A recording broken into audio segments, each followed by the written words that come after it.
Bueno, nada, vamos a comenzar entonces. Primero, buenas noches a todos y todas los que están aquí presentes y hoy vamos a hablar como que esta conversación se trata como de alguna manera de anunciar esta publicación que es la ONTO número 2 y el tema es súper interesante, el tema se llama Arte y Capital.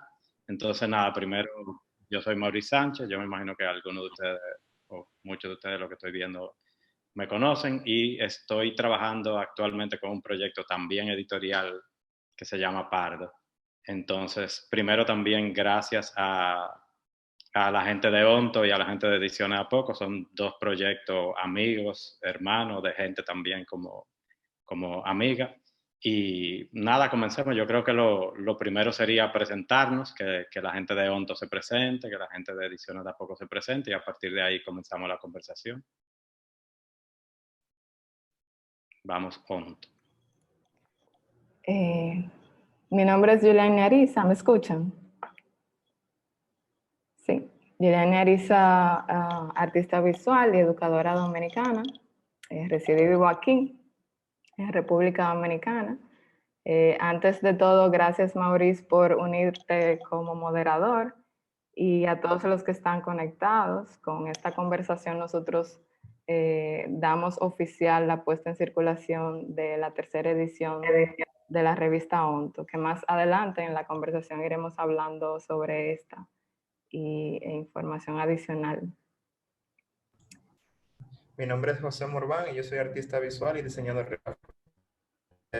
Vivo aquí en Santo Domingo y soy colaborador de Onto desde el principio. Sí, y mi nombre es David Puig. Yo dirijo el proyecto editorial Ediciones de a Poco, que justo este año cumple 10 años y que publica desde Santo Domingo literatura y libros visuales. Y en este número de Onto colaboré como coeditor de la revista que estamos presentando hoy. Ok, no sé, Julián y José, si quieren como que contarnos un poquito más de la trayectoria de Onto, de cómo funciona, del número. Sí, la revista Onto, para ubicar a los que no conocen el proyecto, es una publicación de arte contemporáneo impresa y que también tiene un espacio en línea, su página web, que contiene un blog. La lanzamos en el 2015 a partir de un grupo de artistas de República Dominicana. El equipo actual es José Morván, que está aquí en el conversatorio, Javier María, Joiri Minaya y yo, quien les habla. Al inicio tuvimos en el equipo a otros artistas que participaron en una exhibición y un curador independiente español, Rubén Cole, quien se mantuvo colaborando en aspectos de edición y gestión. Luego en la segunda edición pudimos contar con el apoyo para la producción de la misma con Estudio L7, a quienes le agradecemos muchísimo y se mantienen a la disposición de colaborar para que Onto tenga continuidad. Y como dijo David, en esta edición tenemos ese intercambio. David Puig de Ediciones de a Poco es el editor invitado para esta edición. Cada una de las ediciones de Onto tiene un tema base que se lo asignamos. Entonces, alrededor de ese tema recogemos la experiencia y el pensamiento de agentes culturales, artistas, galeristas, curadores y los espacios con los que ellos desarrollan su oficio artístico.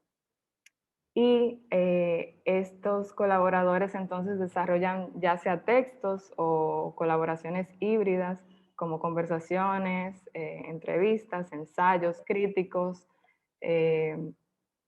para la versión impresa.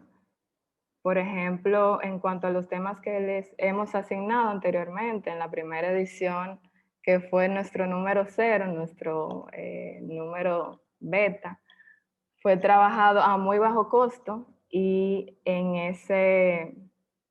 el tema fue del proceso creativo. Y en el segundo número tratamos el tema de los espacios de producción artística, desde galerías a asociaciones, museos, bienales y espacios independientes que son gestionados por artistas y curadores.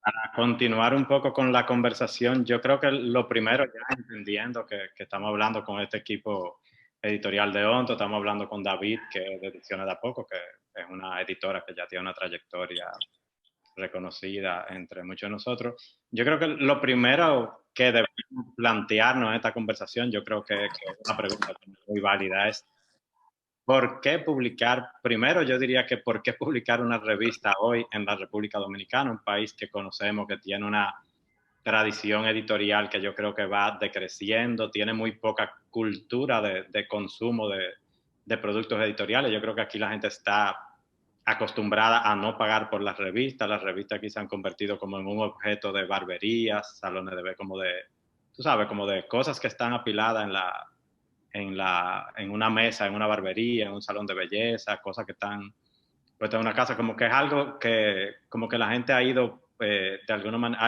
es un objeto que ha ido perdiendo valor en el tiempo, la gente no está acostumbrada, y cuando entramos todavía a un mundo tan específico como el de arte, sabemos que el consumo de revistas, digamos, de corte social, o sea, ese consumo sí, digamos que es alto, que funciona, que la gente lo ve, pero cuando entramos como al mundo de una revista de arte, como que yo creo que hay que preguntarse por qué es una, tú sabes, como una actividad medio quijotesca, o sea, ¿por qué publicar hoy en la República Dominicana una revista especializada en el mundo del arte? O sea, ¿por qué ese proyecto y esa revista?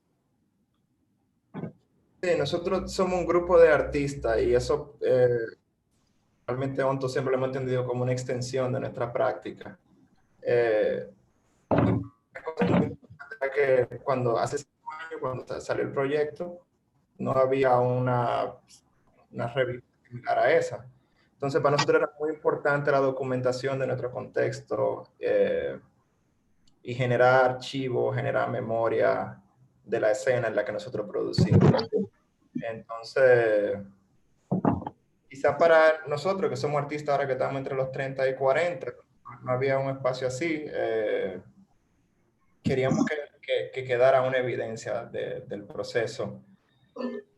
Hay que decir que nosotros no somos los primeros en hacer una publicación. Hay publicaciones anteriores, quizás no especializadas específicamente de arte, como La Vaina o Lengua, ni que tampoco estamos reinventando la fórmula de cómo se publica, se hace una publicación de arte. Pero sí hemos intentado mantener una constancia en nuestra línea editorial. Onto es un proyecto realmente, como tú dices, quijotesco, porque Onto no depende de la venta de publicidad. Y eso es porque nosotros no somos vendedores, nosotros no somos mercadólogos, ni trabajamos en profesiones afines. Tampoco nos interesa salir con un maletín a tocar puertas de clientes y ver de que hey, ustedes quieren pagar una publicidad en una revista que tiene una tirada de 300 o menos ejemplares, ¿sabes? Como que eso sería hasta cierto punto difícil de vender. ¿Cómo tú le dices a alguien que ponga dinero para una revista que tiene tan poca tirada y que al mismo tiempo tiene un público igualmente reducido, que no es, ¿sabes? Que no es consumo masivo, no es redes sociales, no es una valla publicitaria en la calle? O sea que sí, en otro contexto quizás se pudiera pensar que el proyecto se sostendría de la filantropía de estos empresarios, pero no es, en el caso de nosotros no es así. Sí, y pudiéramos, o sea, entendemos que lo que publicamos puede y debe tener un sentido pedagógico. Intentamos editar los textos de una manera como accesible, con un lenguaje súper accesible y no excesivamente académico, porque nosotros no venimos de la academia, sino que somos artistas. Tal vez en 5 años no exista Onto, pero la documentación le puede servir a la generación que nos sigue ya que la información compilada en cada ejemplar no se incluye en los programas de las escuelas locales. Puede mantenerse, por ejemplo, en bibliotecas, en espacios culturales, y lo virtual como que tiene demasiada, tú te interrumpes mucho cuando estás leyendo algo virtual. Hay una competencia de información que va desplazando ese contenido. Entonces, el proceso de imprimir puede ser limitante, pero liberador al mismo tiempo. Depende del proceso de edición que se quiera llevar. Lo digital es inmediato y nos obliga como a estar generando contenido constantemente, pensando para lo virtual, para las redes sociales, para la competencia que hay en lo virtual. Llevar un ritmo súper acelerado de producción y consumo de contenido a la manera de una prensa digital. Lo impreso como que nos permite realizar un proceso de edición más extendido y organizar un poquito más lo que entendemos hacer. Sí, el hecho de que sea impreso, yo creo que va un poco más allá de la nostalgia misma por el papel, sino de que el medio impreso un poco hace que el lector se concentre más o se tenga que estar enfocado en lo que está leyendo, a diferencia de, como decía Giuliani, de lo digital. Estás leyendo en una página web, pero tú tienes 20 tabs, tú tienes el correo, tú tienes el Facebook, tú tienes el Instagram, tú tienes el YouTube abierto por otro lado. Entonces muchas veces si te llega una notificación, tú te pierdes esa, digamos, esa relación que tú puedes tener con lo que tú estás leyendo, con la voz de los autores que tú estás leyendo. Y al inicio nosotros pensamos también que, pensando en el diseño, pensamos también Onto como un objeto coleccionable. Sobre todo el primer número, que es como muy artesanal. Sí. A mí me gustaría tal vez agregar un comentario un poquito más general para responder a la pregunta de Maurice de por qué publicar una revista, y partiendo del hecho de que a mí personalmente siempre me han fascinado las revistas como objetos.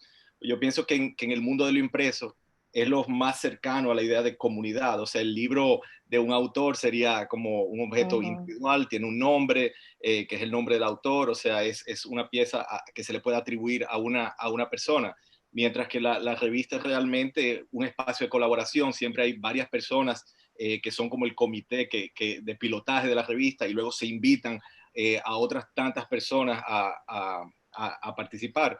Y en toda, por ejemplo, en estos días yo estaba aquí, bueno, estoy en casa de mis padres, y estaba en la biblioteca y encontré varias revistas de los años 70, de antropología, de historia, y lo interesante de eso es que en cada una de ellas, cada vez que uno agarra una de esas revistas, uno tiene la sensación de que en este momento se reunió un grupo de personas, que un grupo de personas estaba haciendo un trabajo colectivo, estaba pensando juntos en un tema. Y entonces yo veo cada revista como una especie de testimonio y como la cristalización de un momento y de ciertas inquietudes. Y en ese momento, en ese sentido, lo importante para mí no es tanto cuántas personas la leyó en ese momento, sino ese objeto que nos habla, digamos, de una época, de un momento y de las inquietudes de ese momento.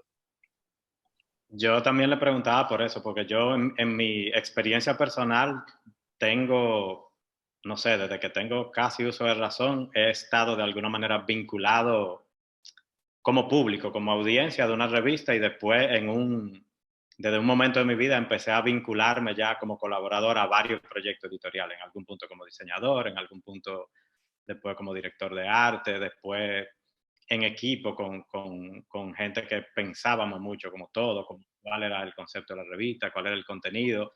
Yo igual que ustedes dicen, o sea, mi apreciación del objeto impreso, o sea, yo tengo colecciones de revistas, o sea, guardado en caja, como que ahora lo tengo que tener en caja porque el espacio no da, o sea, revistas qué sé yo, de cuando yo tenía 17 años, de cuando yo tenía 18 años, de cuando yo tenía 25 años, o sea, yo tengo siempre he estado como suscrito a tipo de revista. A mí, otra cosa que me parece interesante, otro punto, es sobre el por qué una revista y qué pasa cuando hay una revista, que una revista, aparte de lo que ustedes contaron y de lo que David cuenta, que en un punto tiene que ver como con la vinculación entre quienes hacen la revista, a mí me parece que también las revistas son una forma de crear comunidad. La revista, yo creo que en este caso, el tema de una revista de arte, en la situación como en el contexto del arte en la República Dominicana, yo creo que la revista cumple una función, dos funciones que son como muy importantes.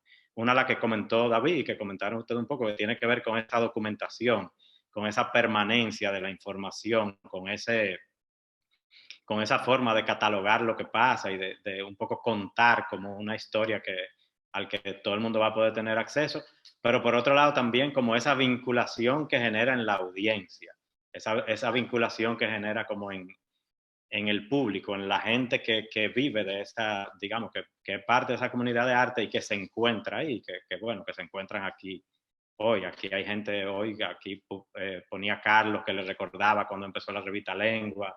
Yo creo que como ustedes apuntaron, incluso yo trabajé en un proyecto como que hay una línea directa donde pudiéramos ir y con ayuda de otra gente pudiéramos irnos a los 70, a los 60 y encontrar una línea directa que va a tener 6, 7, 8, 9, 10, 12 puntos como de proyectos que han como conseguido hacer esto en su, digamos que en su momento. A mí esa función como de comunidad me parece súper importante porque las revistas generan un vínculo.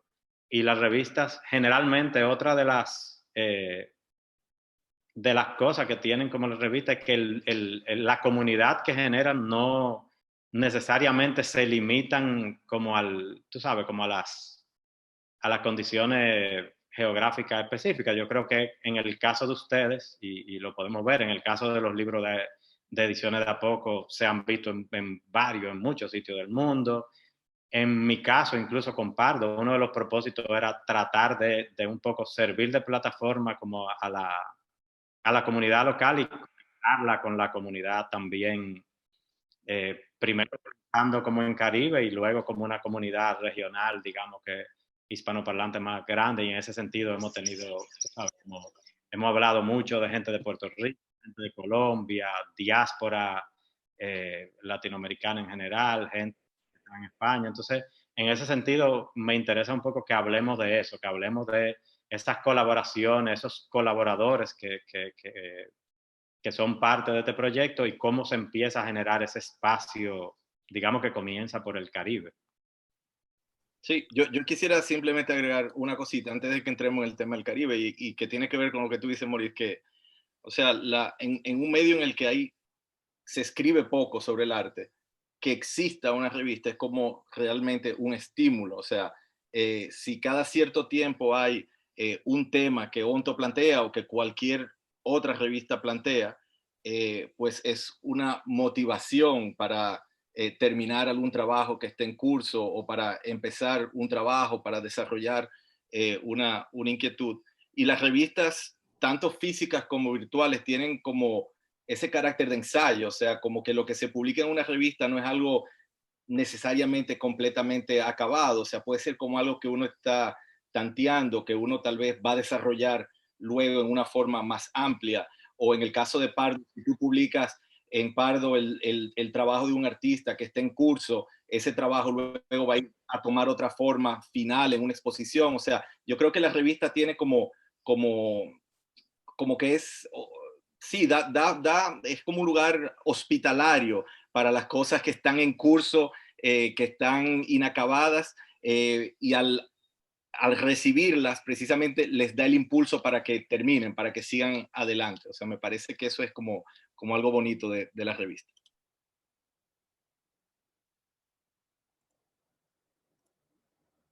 No sé si quieren en Onto como contarnos un poco también de ese ámbito,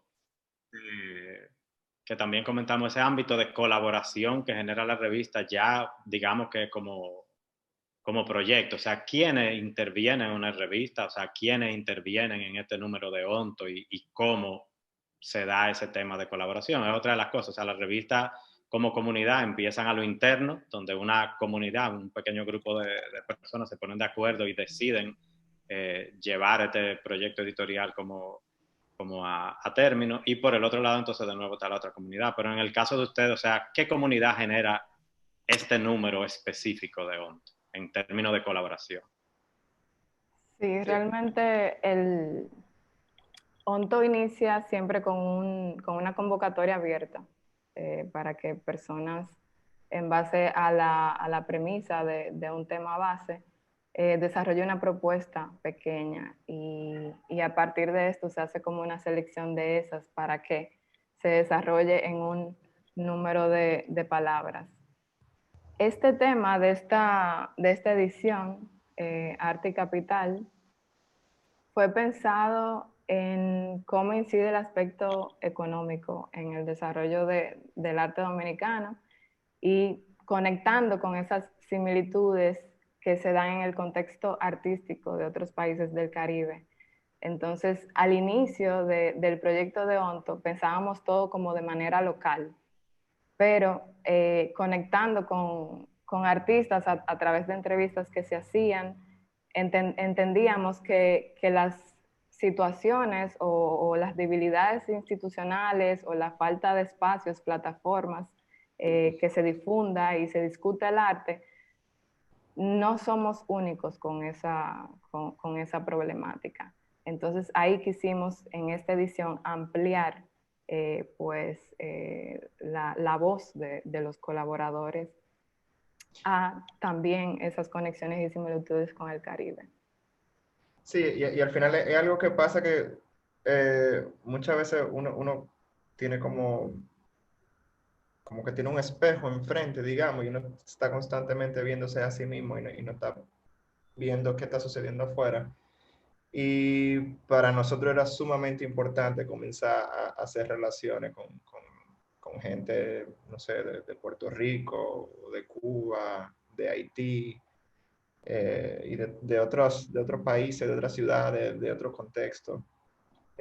Porque, bueno, realmente desde el primer ejemplar ya lo estábamos haciendo y quizás no de la manera tan específica o tan bien desarrollada o bien elaborada como en este ejemplar que estamos sacando ahora.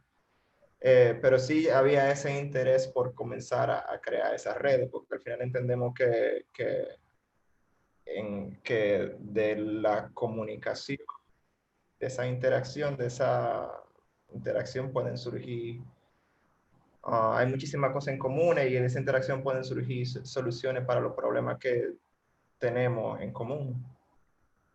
Sí, yo creo también que el tema de este número, que es arte y capital, y que consiste básicamente en explorar la relación entre el dinero y el arte, o sea, de qué viven los artistas, cómo se financia el arte, invitaba precisamente a que miráramos el Caribe, porque hubiéramos podido mirar a los Estados Unidos, hubiéramos podido mirar a México, hubiéramos podido mirar a países europeos, pero los contextos son tan diferentes que comparaciones tal vez no hubieran sido tan útiles para pensar el tema. Entonces, tenemos una serie de vecinos que de niveles de desarrollo, bueno, no digamos iguales, pero con deficiencias de desarrollo, y hacía más sentido preguntarnos, bueno, ¿cómo están viendo ellos ahí esa situación? Nos hacían más sentido las respuestas que ellos pudiesen dar que entablar, digamos, esta reflexión con alguien que está en Francia y que tiene un apoyo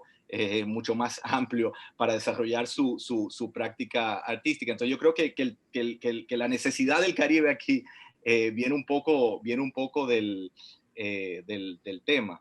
Y en lo personal ya, esta es una cuestión que a mí me interesa y es darnos cuenta y ver que muy cerca hay gente que está pensando sobre el arte, que está escribiendo sobre el arte y que no los tenemos de ninguna manera en el radar. Entonces, haciendo este número, encontramos, no sé, curadores de Cuba, escritores de Trinidad Tobago, que están escribiendo sobre el arte de una forma cada uno muy individual, que no es académica, que están buscando formas a veces curiosas. Por ejemplo, el texto y lo vamos a hablar luego, de Magela Garcés de Cuba, son 100 preguntas, o sea, hay como esta vez interés también de ver qué se está haciendo y cómo se está haciendo cerca. Sí, Bueno, para mencionar de manera puntual los colaboradores de esta edición, de República Dominicana están participando Gustavo Fermín, La Cooperativa, Sindicato y Casaquien, Lyle O'Ripley y Lucy García, Ernesto Rivera, Raúl Hernández y Frank Baez. Y del Caribe está participando Guy Regis Jr. de Haití, Magela Garcés de Cuba, Lucas Ospina y Aurora Martínez, ambos de Colombia, Anaí Lazarte Morales de Puerto Rico y Nicolás Laolín de Trinidad. bueno, para continuar con ese tema y ya entrar, digamos que en el contenido per se de la revista, en el tema de arte y capital, para cerrar el tema de la colaboración, a mí particularmente se me hizo muy curioso, aunque los conozco a los tres, se me hizo muy curiosa la colaboración. De hecho, creo que no había visto tú sabes, en la trayectoria de Onto como una colaboración a nivel editorial, como un editor invitado. Entonces, no sé, me da mucha curiosidad como conocer cómo se dio esa relación, o sea, cómo se construye este proyecto entre ediciones de A Poco y Onto. Sí, realmente hay una anécdota de eso y era que nosotros estábamos con la segunda edición diagramada y lista, pero en la computadora no teníamos fondos para la impresión y nosotros de por sí no venimos del mundo editorial, entonces decidimos tocar puertas, preguntar a personas que sí estén relacionadas con esto, por ejemplo, nos conectamos con Miguel de Mena de Ediciones Cielo Naranja y en ese caso nos conectamos entonces con Ediciones de A Poco. David fue súper receptivo, nosotros buscábamos como recomendaciones, oír sus experiencias de cómo darle continuidad a un proyecto editorial desde la isla. Y entonces hicimos una videollamada y simplemente surgió en esa conversación que en una próxima edición ya David estaba en la disponibilidad de integrarse como editor invitado y como generador de contenido desde el inicio. Entonces ahí de una vez, pues cuando estábamos pensando ya en la tercera edición, pues lo volvimos a contactar a David, y bueno, ha sido un camino que es un antes y un después para el proyecto de Onto. Sí, bueno, y para mí yo creo que, o sea, todo se dio de forma muy orgánica porque a mí me había llamado la atención desde el principio lo que hacía Onto. O sea, el primer número de Onto, que es como lo describió José o Giuliani, como un cartón con un elástico, todo muy, con un material, o sea, donde destaca mucho el material. Cuando yo lo vi, yo dije, wow, ¿qué es esto? O sea, como de dónde sale esto, y me llamó la atención. Y entonces, cuando nosotros hicimos con Maurice la Junta de Libros Vecinos, que fue un evento en Casaquien, alrededor del libro y de las publicaciones de arte, pues ahí también estaba Onto. Entonces, yo creo que parte también como de un interés genuino esta colaboración, o sea, y de un deseo de que continúe. O sea, para mí, yo me asocio a esto porque lo admiro de alguna manera. Y cómo un poco se da desde el principio. Onto es un proyecto editorial, digamos que gestionado por artistas, pero David viene como de una perspectiva diferente, de la perspectiva realmente de un editor que también trabaja, digamos que proyectos editoriales visuales, que ha hecho fanzines, libros visuales de diferentes tipos, que ha tocado ese tema, pero también muy en su formación, digamos que de literatura, de trabajar mucho con escritores. O sea, ¿cómo ustedes sienten que resultó el producto, digamos, de esa mezcla? O sea, como de este proyecto llevado por artistas que ahora como que colaboran con un editor. O sea, ¿cómo se da ese trabajo en equipo? Bueno, seguro hay más texto ahora en este número de Onto, pero voy a dejar que Onto responda. Bueno, lo que pasa es que David, aunque se haya, vamos a decir, manejado dentro del mundo de la literatura, o lo que se publique sea tema ligado al mundo de la literatura que del arte, creo que una persona muy sensible. Entonces, independientemente de que en ediciones de poco se publiquen cosas literarias, yo creo que también él pudiera ser editor no solamente de una publicación de arte, sino de otro tipo de publicaciones, ya él sabrá. O sea que sí, bueno, eso. Sí, yo creo o sea, lo que yo rescato de esta colaboración es precisamente la idea de la colaboración, independientemente de si arte, literatura, revista, libro. Yo lo que pienso es que debería haber la posibilidad de que galería con editorial, revista, con editorial, espacio institucional, con espacio independiente. O sea, yo creo que debemos como salir un poco de la casilla y eso nos ayudaría a todos y así creo que realmente se multiplicaría la producción, o sea, se multiplicarían las iniciativas y las cosas que podemos hacer si salimos un poco como de esas casillas, ¿no? O sea, Y ahí está un poco ese efecto, digamos que aglutinador, lo que hablábamos, con esa generación de comunidad, ese poder de generación de comunidades que tienen los proyectos editoriales y que tienen especialmente como las revistas, los fanzines. Hay una historia larguísima de publicaciones independientes que van desde la música, al arte, a todo y de, tú sabes, de los resultados que ha traído eso. Vamos a entrar ahora un poco de lleno en el contenido. El contenido de la revista, o sea, el tema de la revista es arte y capital, es esa relación, digamos, que entre el dinero y la creación artística. Y la primera pata, dividimos este contenido como en tres partes.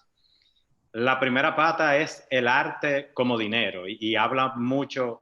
Hay un artículo de la revista que a mí particularmente me gustó mucho, fue muy jocoso, fue muy gracioso. O sea, yo me lo leí varias veces y como que tú podías, tú sabes, hacer ese juego como decir, mira, aquí ese fui yo, ese fulano, eso le pasó a fulano.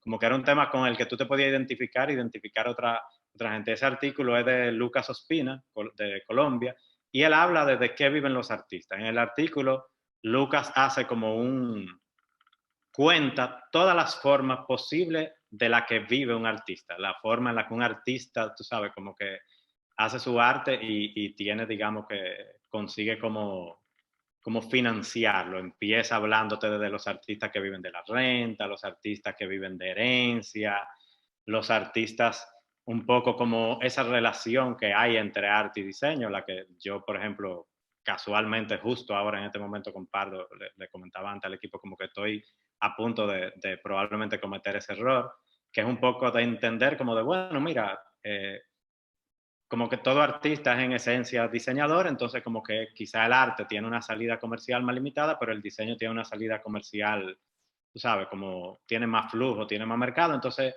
existe ese momento como de, bueno, vamos a financiar el arte con diseño, pero después llega, por un lado, Lucas lo cuenta muy bien, como esa decepción cuando el artista se da cuenta que el diseño como servicio no es necesariamente arte, ni responde como a esa cosa, y habla de otro punto también que a mí particularmente me dio muy duro, que también muy gracioso, que habla de que los niños son la muerte del artista y el nacimiento del publicista. Aquí también históricamente como la publicidad reclutó a finales de los 60, 70 y principios de los 80, reclutó mucha gente de la música, mucha gente de René del Rico, Miguel Alfonseca, un montón de gente pasaron de ser puramente artistas como a buscar ese camino, tú sabes, como de, de la vida a través de la publicidad. Y entonces como que él cuenta eso de una manera muy graciosa. Habla también como del artista como docente, el artista que se sustenta como docente. A mí leyendo todo ese texto, lo primero que me surgió fue como de alguna manera como llevar esto a esta conversación de manera directa. A mí me parece muy gracioso que ya, por ejemplo, Ediciones de a poco, en su nombre, implica de alguna manera como un tema que pudiéramos relacionar con arte y capital. Implica como que hace las cosas de a poquito, que hace las cosas con su propio esfuerzo, como puede. Entonces ahí, no sé si tú puedes, cuéntanos un poco, David, cuál es la relación entre Ediciones de a poco y capital. sí, claro, bueno, llamarle editorial Ediciones de a poco fue un poco decir que está fuera del mercado, ¿no? O sea, como que que tiene su propio ritmo y que ese ritmo es lento y que de alguna manera no se rige eso por ciertas velocidades.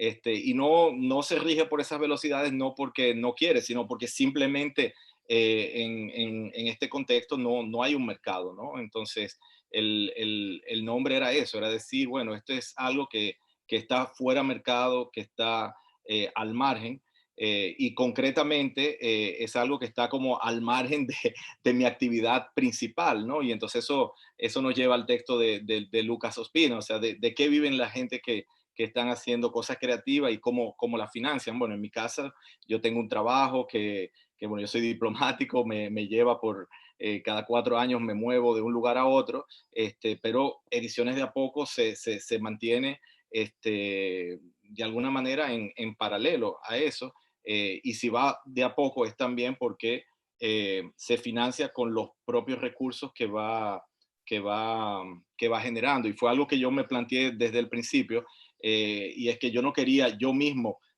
financiar Ediciones de a poco, sino que yo lo quería así, y quería que digamos sí, que marchara a ese ritmo, pero que tuviera su independencia de alguna manera, y que esa independencia y el ritmo de esa independencia fuera el que permite, digamos, el medio aquí en República Dominicana y en la región. Entonces, sí, así es como yo veo esa relación. Con José y con Juliana a mí me pasa un poco también como leyendo este artículo y viendo este tema como un caso también muy particular. En el caso de ustedes ambos son, digamos que, artistas con trayectorias independientes, propias. Yo sé que en el caso de algunos, que en el caso de ustedes han trabajado con temas de diseño, han trabajado con temas de docencia, y yo creo que pudiéramos llevar la conversación no de cómo viven ustedes como artistas, no de qué viven ustedes como artistas, pero viendo Onto también como digamos que como una obra artística. Onto es un proyecto artístico de ustedes. ¿Cómo ustedes también plantean esa relación entre arte y capital, o sea, entre Onto y capital, aparte, al margen de sus trayectorias particulares? Bueno, de hecho, Onto inició como una aventura. Realmente fue a raíz de varias conversaciones entre un grupo de artistas que estábamos armando una exhibición en el Centro Cultural de España. Ese centro nos otorga como un fondo para la producción. Y en ese momento nosotros estábamos indecisos si hacíamos un catálogo, y dijimos, bueno, pero un catálogo no, como que es algo muy, como que pasa. Y estábamos pensando en, bueno, no hay publicaciones de arte en lo absoluto especializada, no se escribe sobre arte. Y nosotros realmente sacamos el primer número a muy bajo costo. Cada uno nos asignamos una cuota de ese dinero que recibimos para esa exhibición, para la producción de las obras, lo cedimos para entonces producir ese primer número, que quien lo conoce son fotocopias en blanco y negro, es un cartón que nosotros madrugamos una noche completa haciendo el transfer todo a mano con amigos y gente que se unió. Ni siquiera está encuadernado ni nada. Y entonces uno como artista se desdobla, uno va cumpliendo como diferentes roles, uno no solamente está como se cree en su taller, inspirándose, leyendo, pintando todo el día, sino que uno mismo se va creando esas mismas plataformas y oportunidades que uno no encuentra en este sistema oficial. Entonces uno apela mucho a la fe, al trabajo colaborativo y bueno, yo por ejemplo soy educadora y en ese sentido en lo económico pienso mucho en la debilidad educativa. Yo estudié una licenciatura de publicidad, pero porque en las dos escuelas donde estudié durante muchos años, en la Escuela Nacional de Artes Visuales y Chabón, no me otorga un grado. Entonces eso me limita a seguirme formando y tener como una base teórica para la producción de mis obras. Ustedes como que David lo dijo muy claro. David dijo que como desde el principio de Ediciones de a Poco, él se planteó que él no iba, tú sabes, como a mantener Ediciones de a Poco, sino que él iba a crearla con un ritmo de manera que se garantizara, tú sabes, su crecimiento a su ritmo, pero que Ediciones de a Poco se sostuviera, digamos. ¿Ustedes en algún momento han utilizado, digamos, cómo decirlo, o sea, como el dinero que ustedes han ganado vendiendo arte para subvencionar Onto, o eso es como imposible, como ahí nunca vamos a llegar? ¿O ustedes lo han pensado? Lo hemos hecho. Sí, bueno, yo no te diría, no sé si arte, si las obras que yo he vendido se han utilizado pronto, pero yo te puedo hablar del diseño. Como yo tengo tantos años diseñando, trabajando he trabajado en varias agencias publicitarias, en un periódico, en un centro cultural. Uno ha usado ese dinero para que Onto siga a flote. O sea, cada año nosotros tenemos que pagar la página web, que son 200 y pico de dólares que nos pide Squarespace. A eso se le suma el dominio y eso lo hacemos, enviamos un correo, señor, ustedes tienen el dinero, pónganlo a tal cuenta y la pagamos. Entonces, sí, Onto al final es un proyecto que se hace, como se dice, de tripa corazón, ¿sabe? Como que se hace como uno pueda. Es verdad que hemos tenido que sacrificarnos muchísimas veces para que el proyecto siga a flote, pero uno le da porque David ahorita, antes de que empezara la reunión, estaba mencionando lo de que un proyecto editorial es un poco como un amante, y creo que esa figura me gustó bastante, que como que algo que te causa problemas, pero te da mucho placer. Y bueno, que uno no como que por momentos quisiera dejarla, pero no, y Onto es un poco así, es un amante que tenemos todos los involucrados y que sí, pudiera ser como la querida de todos los involucrados, realmente, Onto es la querida de todos nosotros. Sí, y la idea y es aperiódica, o sea, nosotros tenemos desde el 2015 y ahora estamos sacando la tercera edición.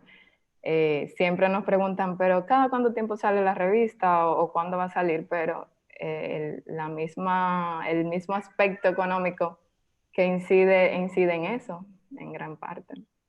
Sí, y es por eso mismo que yo decía al principio, o sea, nosotros no somos vendedores, nosotros no queremos comenzar a salir a tocar puertas, a buscar a vender pases publicitarios, porque ya eso es un trabajo añadido a lo que nosotros hacemos y somos un equipo pequeño.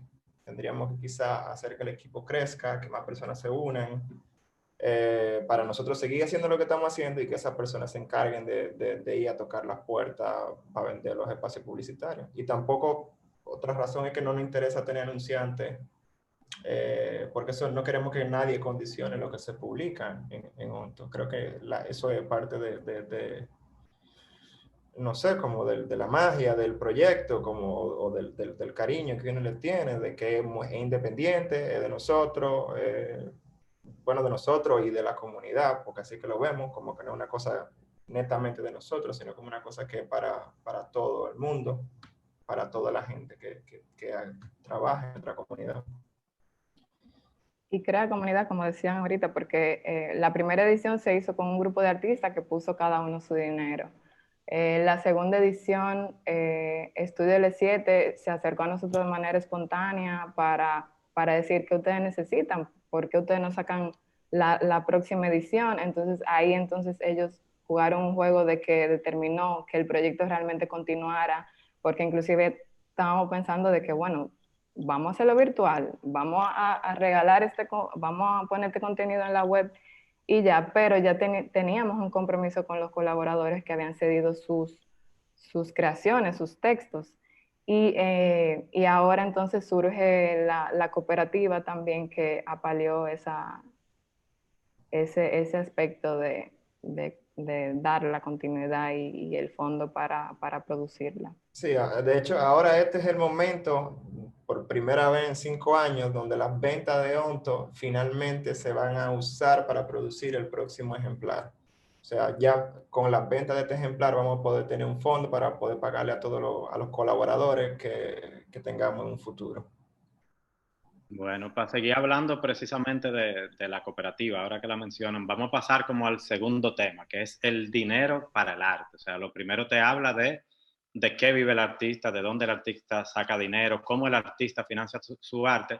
Aquí te habla como un poco del dinero para el arte. Y esta conversación un poco previamente la dividimos como en dos puntos. Hablemos un poco del primero. Yo creo que el primero, en el número, cuando lo vean y lo lean los artículos, hay un espacio donde se juntan las realidades, digamos, de esta situación para financiar arte de República Dominicana, Haití, Puerto Rico y Cuba. Yo creo que las cuatro situaciones poseen elementos comunes, como el tema de la crisis, que es un aspecto que de diferentes formas, el artículo, por ejemplo, de Puerto Rico, de Beta Local, habla mucho sobre la crisis post-Huracán María y el huracán que vino de nuevo. El tema de República Dominicana habla de la cooperativa y es un proyecto que surge a partir de la pandemia COVID. El tema de Guy Regis de Haití, él habla mucho como de ese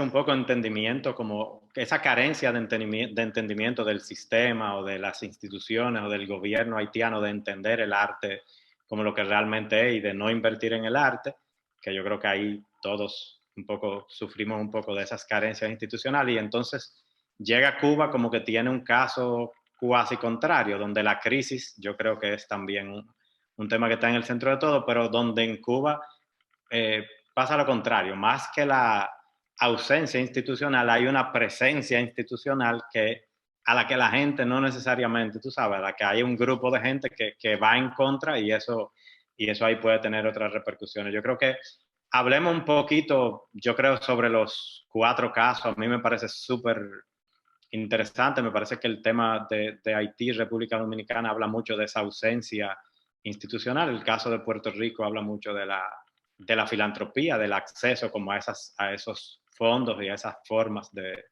financiamiento con lo que ellos gestionan su proyecto. Y el tema de Cuba tiene como este tema, tú sabes, como de lo institucional, aquí sí está, aquí sí tiene presencia, pero precisamente no es quizá la presencia que todos queremos. No sé si podemos, quizá David un poco puede hablar del tema de Cuba y de ahí pasamos como a ver cómo se habla en el número de ese dinero para el arte. Sí, yo creo que ahí lo interesante y que no fue algo que buscamos cuando solicitamos las colaboraciones, es que realmente los cuatro colaboradores del Caribe eh, nos demuestran o ilustran lo diferente o las diferentes formas en las que se ha resuelto esa ecuación dinero para el arte o cómo financiar el arte. O sea, uno parte de la idea, bueno, vamos a invitar gente del Caribe porque los contextos son bastante similares, pero cuando recibimos los textos lo que nos dimos cuenta es que las colaboraciones de esas cuatro islas que están muy cerca son probablemente más diversas que si le hubiéramos pedido colaboraciones a personas de cuatro países europeos, ¿no? O sea, es como tenemos realmente en un espacio muy reducido cuatro o tres realidades sociopolíticas muy diferentes que se traducen también en modelos opuestos casi de financiar el arte. En el caso de Cuba, que tú mencionas, se trata de un texto de Magela Garcés, y ahí lo que ella pone en evidencia es cómo en Cuba esa ecuación históricamente dinero-arte se resolvió a través de la mediación del Estado, es decir, a partir de la Revolución Cubana el Estado pasó a asumir la tarea digamos, de producir, de remunerar,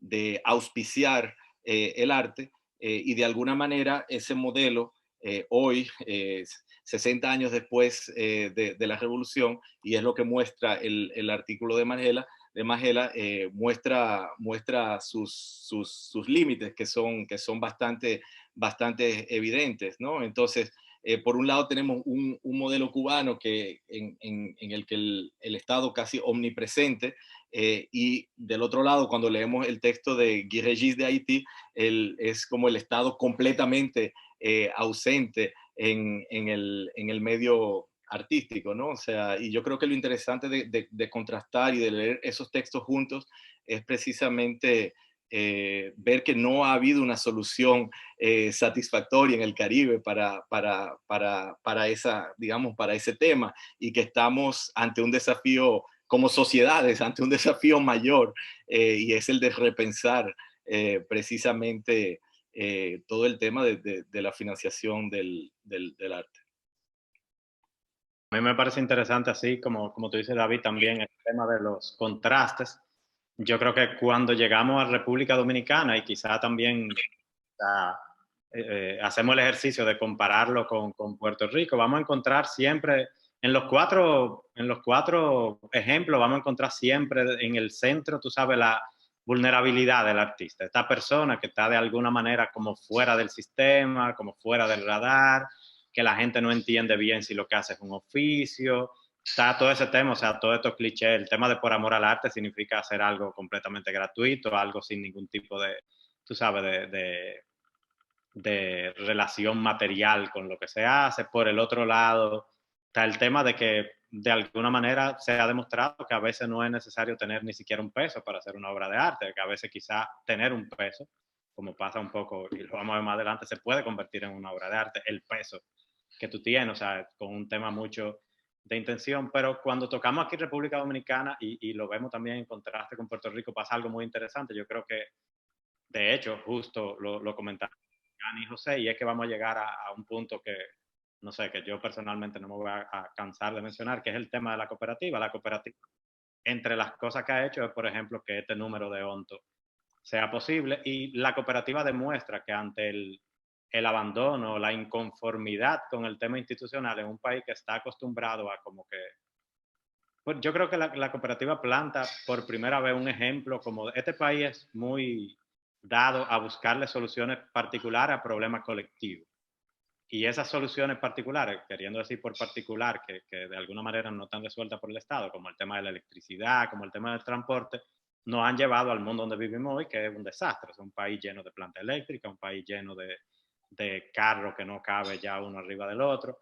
Pero por el otro lado, el tema de la cooperativa tiene en ese tema una solución interesante. Lo primero es que no hace una solución particular, simplemente es una solución, digamos que no dependiente de las instituciones, pero hace una solución colectiva. Yo creo que de alguna manera como que dice, mira, tú sabes que este problema no tenemos que esperar que venga alguien a resolverlo, sino que vamos a resolverlo nosotros mismos. Genera esa sensación de comunidad, y en esa comunidad logra cosas como la que estamos viendo, como que este número vea la luz. A mí eso me parece súper interesante, y más cuando tú lo contrastas en Puerto Rico, donde por muchos casos conocidos, y como detalla bien esta persona, hablando mucho del caso de Beta Local, las salidas son muchos accesos a fondos y a dinero y a cosas que están por ahí, que la gente simplemente conoce el camino de cómo acceder, accede y de alguna manera financian por ahí. O sea, a mí me parece que en estos cuatro casos hay algo súper interesante. Yo creo que tenemos muchas cosas en común. La crisis está en el medio de todo, o sea, el tema de la vulnerabilidad como de esta comunidad está muy en el medio de todo, pero las soluciones, que como dijo David, uno pensaría que son irían a ser como muy similares, demuestran como mucho contraste, y eso me parece interesante. No sé si alguno de ustedes quiera como abundar sobre el tema.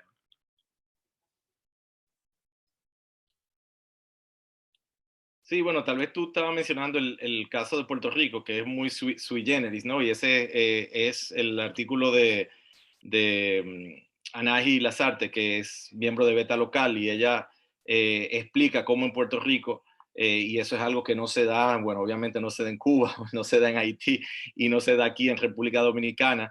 La financiación del arte ha dependido mucho en los últimos años del sector filantrópico y de los accesos a fondos, como tú dices, pero sector filantrópico y acceso a fondos de los Estados Unidos. Entonces es interesante para nosotros, tal vez en República Dominicana, como leer esa experiencia de la filantropía y el arte, porque aquí eso es como algo en República Dominicana que podría crecer bastante precisamente ante las carencias institucionales. Y yo creo que es interesante leer esos artículos, no solo para ver como un ejercicio intelectual de ver las diferencias que tenemos, sino también para ver qué está pasando aquí que podría servir aquí, a qué no queremos llegar de qué podríamos servirnos en República Dominicana, que ha funcionado más o menos en otros contextos.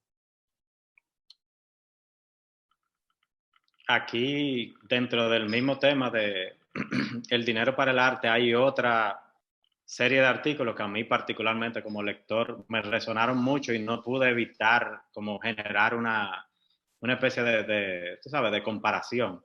Y es cuando se habla un poco, digamos que del mercado del arte en República Dominicana, el tema de oferta, demanda, de cómo se maneja. Y ahí pasa al tema de estos proyectos, digamos que proyectos como galería. Y ahí hay un contraste muy interesante porque en uno de los artículos se habla el artículo se llama Autonomía y Activación y habla de las experiencias de Sindicato y Casa Quien, que conjugan, yo creo que ambos proyectos, ambos casos son galerías manejadas por artistas de alguna manera o proyectos galerías manejados por artistas.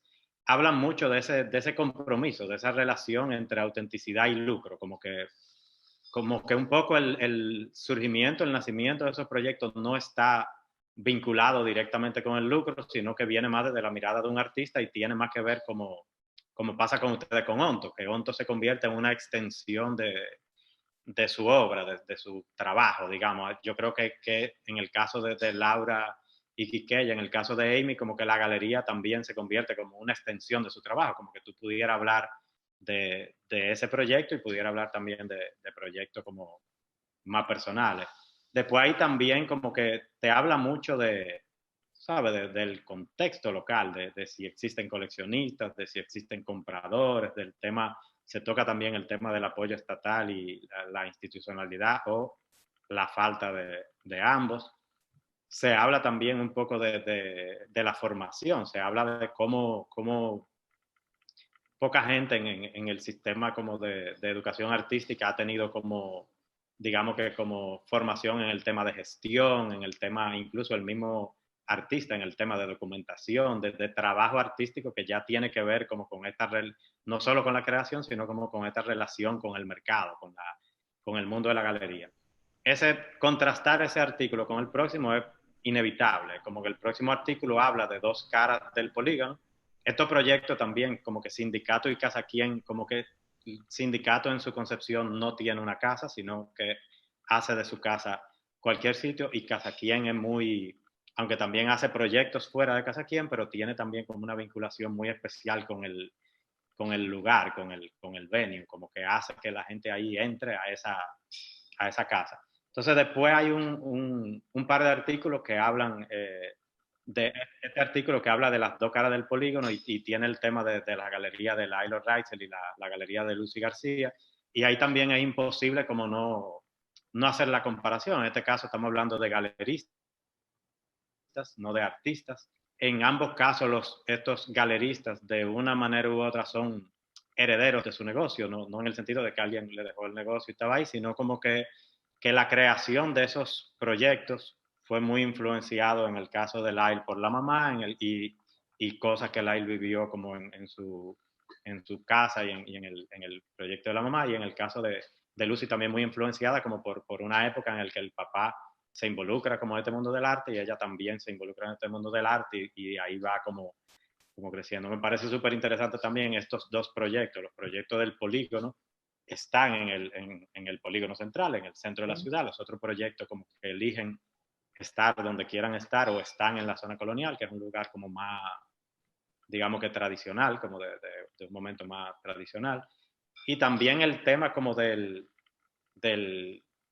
que estos proyectos están incluso, el proyecto, tanto el de Lyle como el de Lucy, están ubicados en plazas comerciales, de hecho, no son digamos, una edificación propia o una recontextualización de una edificación, sino que están ya en un formato que plantea como el uso comercial de ese formato, que piensa que alguien probablemente va a un restaurante, también de repente va a una vitrina, ve que hay algo y como que entra. Entonces, no sé, me gustaría hablar un poco de eso porque yo siento como que todo el tema y la escena de aquí gravita un poco entre esos dos polos, entre un polo, digamos que de un formato manejado por artistas y un polo de un formato manejado por galeristas y las cosas que ustedes sienten que pasan ahí, como hay una especie, tú sabes, Sí.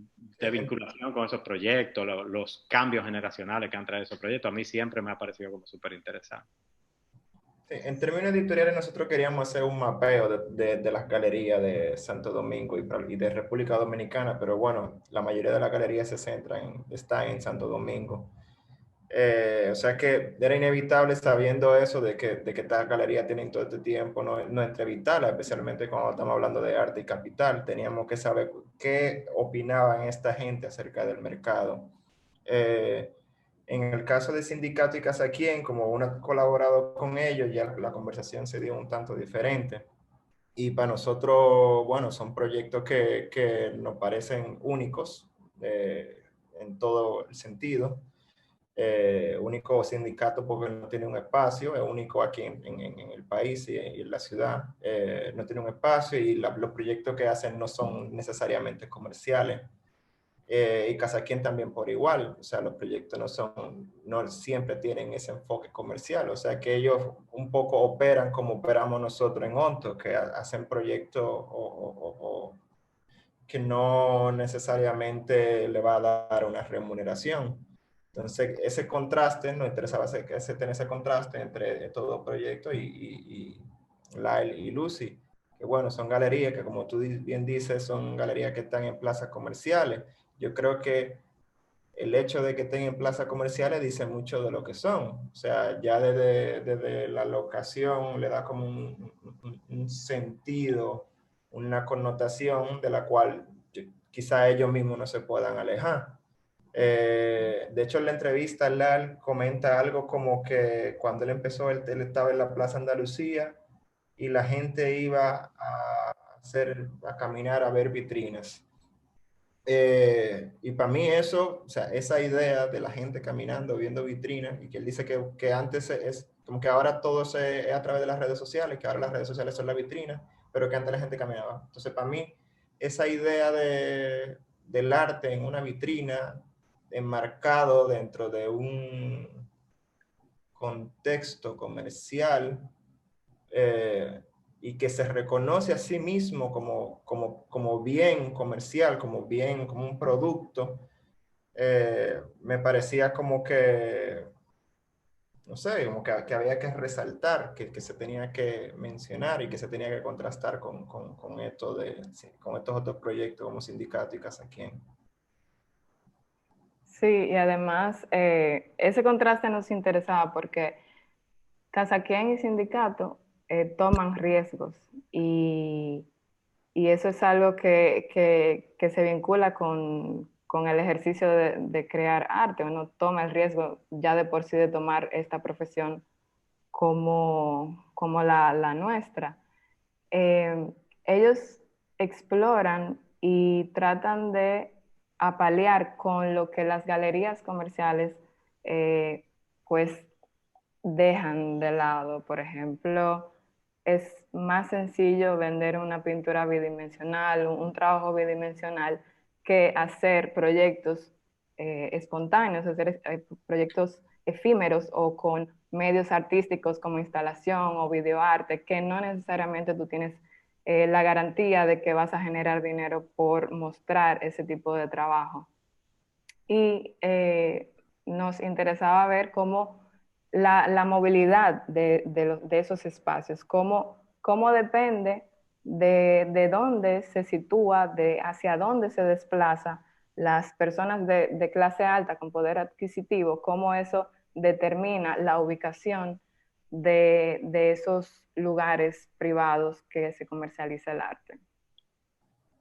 Ahí también en los artículos se habla mucho, yo creo que un elemento que es común, digamos, a ambos polos hablan sobre las redes sociales, o sea, sobre no sé cómo llamarlo, no sé si decir la importancia, la relevancia de las redes sociales y cuál es su abordaje, o sea, como que al final hoy lo que en otro momento del mundo hubiesen sido publicaciones, por ejemplo, anuncios en publicaciones especializadas de arte en un país que casi no las tiene y que quizás si las tiene no llegan al público que tiene que ver como digamos que con el coleccionismo, con la compra. O sea, cómo esta gente abordan ese tema me parece que es una de las cosas que además de contrastar, pues es como un elemento común. Es como que ambos polos hablan sobre su abordaje de las redes sociales.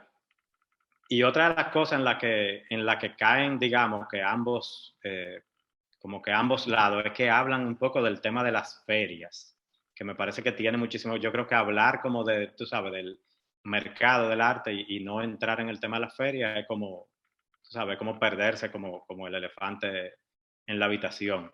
Ahí, por ejemplo, en la publicación hay una entrevista de Joyri a Dani de Meca, que Meca me parece un proyecto súper interesante, me parece un proyecto como que es de las cosas que pica muy cerca de la República Dominicana, de Santo Domingo, como que te hace plantearte una serie de cosas. Yo tuve la dicha de ir al primer Meca y de ver un poco cómo surgió todo, y es una experiencia, o sea, él lo cuenta mucho lo cuenta en la entrevista, pero es algo muy parecido a todo lo que estamos hablando. Es un proyecto hecho de corazón, es un proyecto que se hizo con poquísimo, es un proyecto que empezó, tú sabes, con toda esta situación de vulnerabilidad, de riesgo, pero que al final del día demostró que se puede, vinculó, conectó, generó comunidad, lleva ya 3 ediciones, tiene una pata formativa, tiene esta pata de mecanismos, como que un poco trabaja mucho con todo este tema como del talento y del arte emergente. O sea, me parece súper interesante, y eso como que trae un poco ahí como la pregunta, como no sé si alguno de ustedes se ha planteado, si alguien se ha planteado, al final vamos a tener como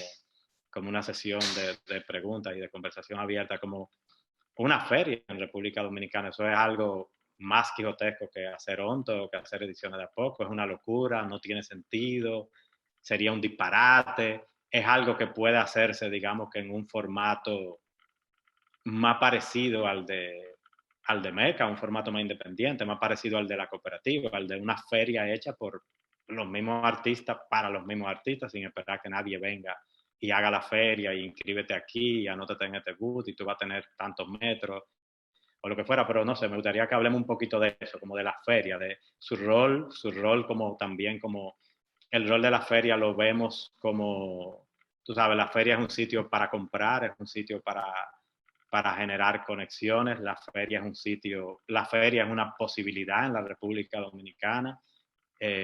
No sé, la feria plantea este tema como de arte, como turismo. Todo el mundo sabe la cantidad de gente que andan como, tú sabes, estilo turistas japoneses tirando fotos en un montón de ferias de arte, como tirándose selfies frente a obras, tirando fotos de cosas, yendo todos los años de corrido, la gente que siga de Grateful Dead, como a tal feria. Entonces, nada, como que quería abrir un poquito la conversación con ese tema para después, cuando tengamos, digamos, como que el micrófono abierto, como ¿existe para ustedes la posibilidad o el interés o es algo relevante pensar en una feria propia de la República Dominicana? Realmente el tema de las ferias es un ámbito como poco explorado. Uno recuerda cuando era estudiante en el 2009 cuando se hizo FIART, que el acceso era limitado, pero sí se supo que tuvo una gran incidencia y visita de coleccionismo y galerías extranjeras junto a las locales. Tenemos el caso del 2019 que se hizo la Feria Internacional de Arte Contemporáneo Art Foro, creo que en el Palacio de Bellas Artes. Pero si uno lo piensa, ¿dónde está la continuidad de esas ferias? ¿Cuál es su estructura para que se pueda asegurar que continúe? Y a veces uno piensa de que depende mucho del gobierno de turno, de las prioridades del Ministerio de Cultura, porque casi siempre tienen como este aval. Sí, también yo pienso que esas ferias que se han realizado anteriormente están muy enfocadas también a un tipo de arte, a, a pintura mayormente, pintura, el dibujo y escultura, y no a prácticas contemporáneas. Entonces, si bien es admirable que se estén haciendo o que se hayan hecho, por otro lado, y ya es una opinión enteramente subjetiva, me parece un poco anacrónico que se haga una feria con el modelo que se hizo, ¿sabes? Entiendo que quizá un modelo de feria sería más similar a Meca, pero volviendo, o sea, Puerto Rico tiene un contexto muy diferente a República Dominicana y el texto de Anaí de Beta Local lo dice claramente. O sea, ellos se manejan a través de unos fondos que reciben por tener esa relación tan extraña con Estados Unidos. Y eso es algo que aquí no creo que se vaya a dar. Además, nada más piensen en la logística de elaborar una feria aquí. O sea, ¿a quién tú le vas a pedir dinero para tú? ¿A qué banco tú le vas a decir y que hey, suéltame $30,000 para yo organizar una feria de arte contemporáneo en el puerto de Sanssouci, vamos a decir, ¿sabes? Como que solamente la idea me parece tan enrevesada, como tan complicado, tan inaccesible, que no sé, quizás estoy siendo un poco pesimista, alguien tenga una visión más clara y Sí, y optimista. el fin es vender y hacer conexiones con un público que uno como artista normalmente no sabe quiénes son los que están comprando. Sí, yo creo que antes que una feria uno debe pensar en hacer comunidad, en pensar en proyectos como Casa Quien, como sindicato, como ONTO, exhibiciones, conversatorios, porque una feria, digamos que una solución al problema económico, pero no es el único problema que tenemos como comunidad, como artista.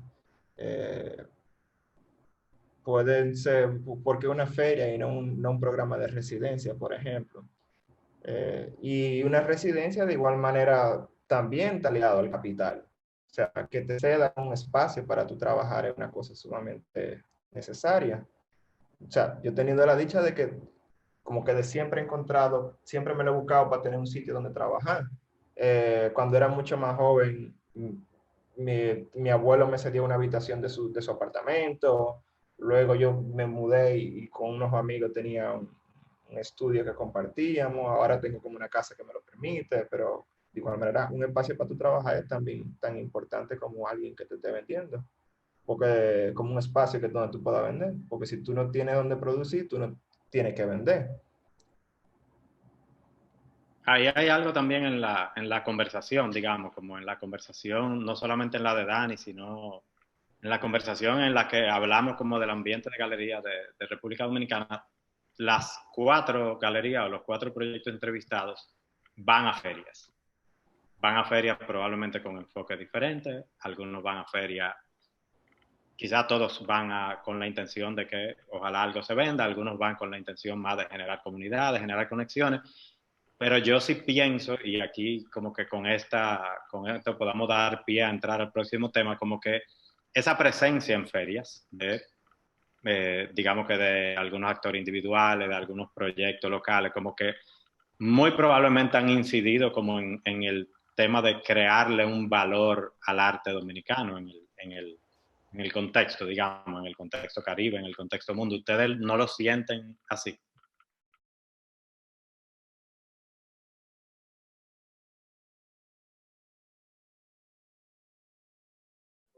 Me perdí en la pregunta, Mauricio. La pregunta es eso. Yo creo que todos conocemos aquí que todos estos proyectos que mencionábamos anteriormente, las 4 proyectos de galería que mencionamos, participan en ferias, en diversas ferias, y conocemos también como de participaciones individuales o independientes de actores como del arte contemporáneo local que también participan en ferias. Que si ustedes no piensan que esas participaciones, esas exposiciones en ferias contribuyen al tema del valor adquirido del arte dominicano como tal, de que se entienda y se conozca que hay un arte dominicano y se contextualice primero dentro del Caribe y después como en otras regiones. Sí, las ferias son, digamos, espacios legitimantes, porque tanto por todo el dinero que hay involucrado, o sea, una galería, por ejemplo, tiene que pagar $10,000 por participar, $5,000. La menos que te va a cobrar puede ser, qué sé yo, $3,000, $4,000, y como quiera son mucho dinero.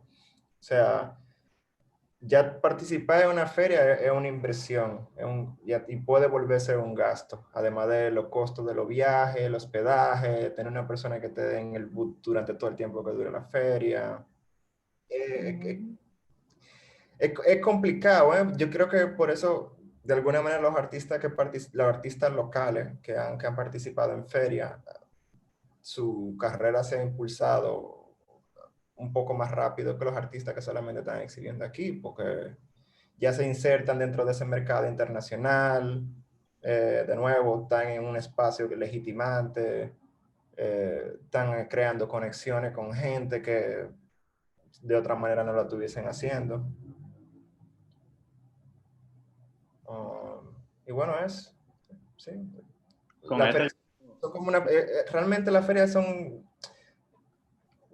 como es un tanto jodón, porque si uno lo piensa, tanto arte que critica el capitalismo y al final uno necesita, o sea, de uno tanto que uno critica el sistema neoliberal y al final uno se termina insertando dentro de ese mismo sistema para poder vender su obra y darse a conocer, o sea que sí es como una, no sé, supongo que puede ser. todo ese tema está una conversación turística por un lado, o sea, donde ciudades y gobiernos se interesan en esto, pero como forma de generar una economía de turismo, de generar visitas, de generar, como hacen también las ciudades con la arquitectura, de alguna manera. Ahí como que pensar en, no sé, a mí particularmente pensar en el actual ministro de Turismo y anterior alcalde de la ciudad, como que no dudaría, tú sabes, de algún invento en ese sentido. Ahí con esto también hay otras conversaciones que quedan pendientes, como en ese tema del mercado, donde se habla del el decorador y la decoración como el gran comprador del arte dominicano, como que el fin de un porcentaje grande del arte dominicano es como, tú sabes, combinar con un sofá o combinar con una lámpara o ser visto dentro de, tú sabes, la tercera sala de un apartamento, la sala donde se oye música o lo que fuera. Y nada, y todo ese tema, toda esta mitología de la economía naranja y todo este tema. A mí ahora, como para ir como cerrando un poco la conversación, yo creo que pasamos a la parte de la publicación donde se habla del dinero como arte. Hablemos como, no sé si David o alguno de ustedes quiere hablar un poco como de estos artículos, de estas piezas que somete Nicholas Laughlin de Trinidad y Tobago y Gustavo Fermín de República Dominicana, donde el dinero es, digamos que, el sujeto del arte. Sí, yo puedo decir tal vez dos palabras ahí rápido, ¿no? Porque estamos ya un poco contra el tiempo. Dentro de todas las colaboraciones del número hay dos que son más bien digamos, de artistas que han empleado el dinero, realmente las monedas o los billetes de banco dentro de su práctica artística. Y tal vez me voy a concentrar en el trabajo y a decir dos palabras sobre el trabajo de un artista de Trinidad Tobago que se llama Cas Amosha Centeno, acerca del cual Nicholas Laughlin escribió un texto para este número de Onto. Y básicamente lo que este artista de Trinidad Tobago hizo en su pieza, que hizo hace un par de años, fue que puso sobre un pedestal un billete de $100, ¿no? Y entonces él decretó que el precio de esa obra sería $200. Entonces, lo que él plantea a través de esa obra es cuánto vale, digamos, el trabajo del artista, concretamente, cuánto vale la idea del artista. En este caso, él lo que está exhibiendo son $100, pero él decreta que su idea cuesta $100 más y decide ponerle el precio de $200. Ahora bien, ¿cuál es el tema? Y es que al mismo momento, más o menos, Mauricio Catelán estaba exhibiendo en Art Basel en Miami un guineo puesto en una pared y eso se estaba vendiendo por $100,000 o más. Entonces, todo lo que plantea este artista de Trinidad Tobago es básicamente que el valor de una obra de arte no es tanto la idea que tenga el artista, no es tanto lo que él considere cuesta su idea, sino más bien está ligado a cuestiones geopolíticas, está ligado a cuestiones de contexto, está ligado a todo un entramado de galerías, está ligado precisamente a lo que tú mencionabas, Maurice, ¿no? de la exposición que da todo este sistema de ferias y claro está al valor que están dispuestos los compradores a atribuirle a las obras de arte, ¿no? Entonces, ¿cuál es el valor de un artista de Trinidad y Tobago que hace una pieza en esencia similar a la obra que hace un artista internacional en una feria, digamos, como Art Basel? Pues la respuesta que da es que es como completamente diferente, y que el tema del valor de las obras de arte pues es bastante arbitrario al final.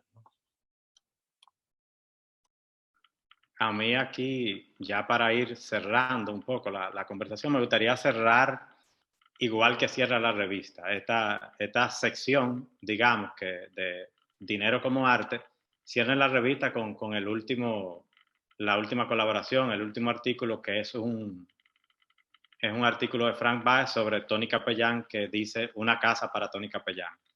A mí, no sé, me parece muy oportuno cerrar ese número precisamente hablando de Tony Capellán, y me parece también, obviamente, muy oportuno cerrar esta conversación hablando de Tony Capellán. Yo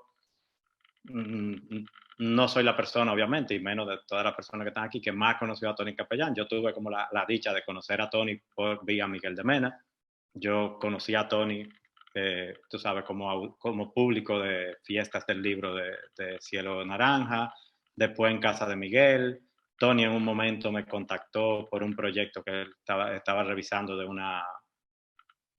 un libro sobre arte dominicano en un momento, y después como que siempre esas conversaciones, como que 1, 2 o 3 veces al año, cada vez que Miguel aparecía, como que Tony Capellán aparecía también en mi vida, y conversaciones con Tony, y como que me parece súper interesante, hablando de arte y capital, hablar de Tony Capellán, porque yo tú sabes, en mi escaso conocimiento de Tony, pienso que la palabra dinero y Tony Capellán no tienen absolutamente nada que ver. Yo, en lo que conozco, no creo que el dinero haya sido ningún tipo de motivación para el arte o para la vida de Tony Capellán, pero sin embargo, como que suena cliché, pero hablar del valor del arte de Tony Capellán, yo creo que es un gran valor y es un gran aporte como al arte dominicano, al arte caribeño, al arte mundial, como que la figura y la obra de Tony Capellán, pero al mismo tiempo es nada que ver con dinero. O sea, es una persona donde el dinero probablemente no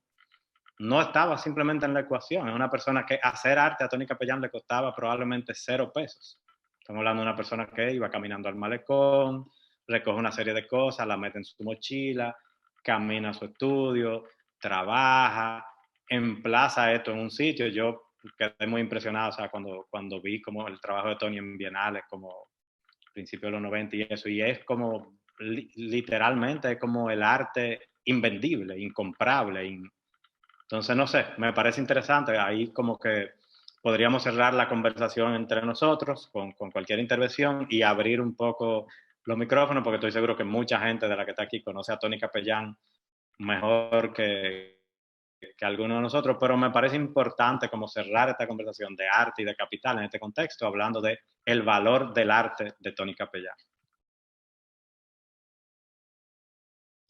Sí, bueno, yo creo que se da algo como con Tony Capellán bastante curioso, ¿no? Y es que su obra, bueno, en sus últimos años y de vida y probablemente después de su muerte, pues se valora cada vez más como intelectualmente, digamos, se valora como una obra fundamental, digamos, del arte de los últimos años en República Dominicana. Hay incluso libros académicos en el extranjero, ¿no? que lo destacan y lo destacan por encima de varios de sus contemporáneos. Y uno pensaría de alguna manera que eso contribuiría a la apreciación monetaria de su obra, ¿no? Que esa valoración que se tiene de Tony Capellán como un artista fundamental, pues contribuiría también a que sus obras fueran incrementando su precio. Pero curiosamente el tema y la paradoja es que no hay obras de Tony Capellán que se vendan. O sea, es o sea, bueno, yo recuerdo, bueno, una anécdota simplemente para ilustrar lo que estoy diciendo. Yo recuerdo que estábamos planeando hace unos años una exhibición de Tony Capellán en Egipto, y entonces Tony decía que si no había forma de enviar las obras o no había presupuesto para eso, él podía llevar él mismo los elementos, digamos, de su obra en las maletas. Y entonces cuando yo le preguntaba, bueno, ¿y cómo vamos entonces a traerlas de vuelta? ¿Tú estás dispuesto tú mismo a traerlas de vuelta? Él decía, no, a mí, o sea, no me interesa traerlas de vuelta, o sea, a mí, yo solamente quiero hacer la exhibición y después de ahí lo que pase con la obra no me interesa tanto. Es decir, que él mismo de alguna manera concebía el valor de su obra como lo que le permitía, digamos, entrar en relación con un público, en este caso con el público egipcio, viajar él mismo a Egipto, pero más allá de eso, él mismo como que no lo concebía realmente como algo que debía vivir más allá o entrar, digamos, en una relación de mercado. Y yo creo que pasa eso ahora mismo, ¿no? O sea, muchas de las obras de su última exposición, pues, no sabemos muy bien dónde están, en qué condiciones están, y por eso mismo, a pesar de que es una obra que está muy bien valorada y que debería valer mucho, pues de alguna manera en su mismo programa creativo se diluyó esa posibilidad de que se vendiera y que entrara al mercado. Digo, todo esto suena bastante romántico. Yo creo que Tony Capellán él mismo sufrió durante su vida no tener, digamos, mayor acceso a recursos, o sea, no tener la posibilidad de contar con recursos para hacer su obra, pero sí había algo dentro de la obra ahí como que desafiaba la lógica mismo del mercado y su integración dentro del mercado. Bueno, no sé si alguien más tiene algo que decir de las cosas. Si no, podríamos pasar. Hay gente preguntando que dónde está Onto 2, cómo se consigue Onto 2. Si Julián y José quieren hablar de eso. Y después, justo después, miren ahí Onto 2.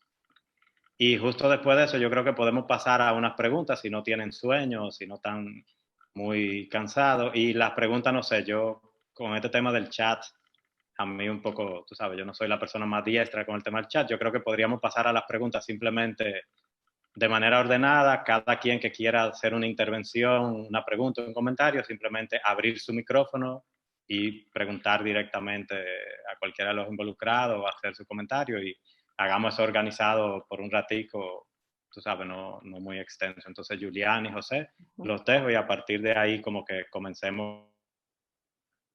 Sí, para contestar la pregunta, Onto está en su versión impresa, igual que las ediciones anteriores, y va a estar colocada a la venta. Bueno, ya está actualmente en Mamey Librería, estará en la tienda del Centro León de Santiago. A través de nuestras redes sociales pueden contactarnos a nosotros directamente para hacer servicio pick-up en Gascue, o vamos a ver si también hacemos entrega a las casas. Hay varios puntos de venta que estamos haciendo conexiones para que no solamente se venda a nivel local, sino que también, aprovechando que hay colaboraciones de países del Caribe, pues también colocarlas, por ejemplo, en Puerto Rico, en Nueva York y en los lugares donde se dé la posibilidad. Esos lugares los iremos avisando una vez estén colocadas por las redes sociales y en el mailing. En Puerto Rico pronto, en la tienda de la Galería Embajada también va a haber algunos ejemplares. Sí. Bueno, antes de pasar a las preguntas, me gustaría agradecer a David Puig de Ediciones de A Poco, a la cooperativa, a L7, a Maurice Sánchez y al equipo de Pardo, y también a United States Latino Art Forum, que gracias a ese fondo otorgado se ha realizado esta conversación. Pueden hacernos ya las preguntas que deseen, y también vemos ahí algunos colaboradores de este número que están presentes. Gracias por estar. Cualquier pregunta, activen el Pueden micrófono. activar su micrófono.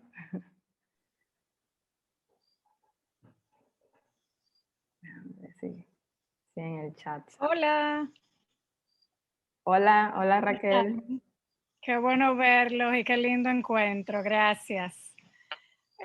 Solamente una breve observación, y es que cuando estaban hablando de las ferias de arte, y yo creo que es bastante relevante también para lo de la obra de Tony, yo siento que las ferias de arte nunca han sido una plataforma real para ningún artista dominicano.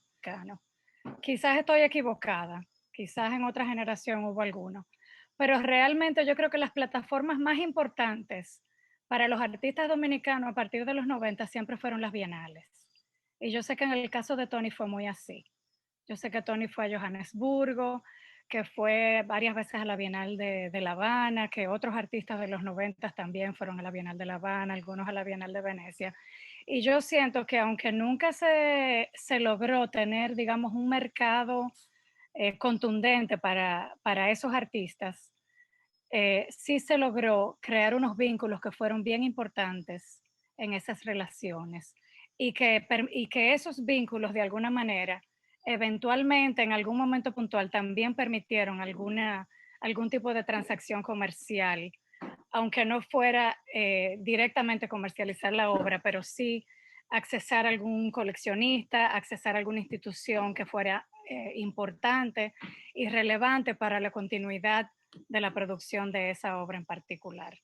Entonces yo siento que eso es un caso muy particular del arte dominicano, donde realmente la escena de galerías y ferias no ha aportado quizás tanto como han aportado otro tipo de instituciones.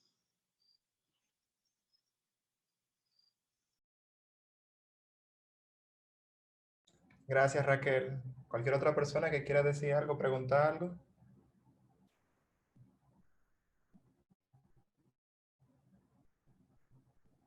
Dice Ernesto que los públicos de una bienal son también más democráticos, aportando a lo que dijo Raquel.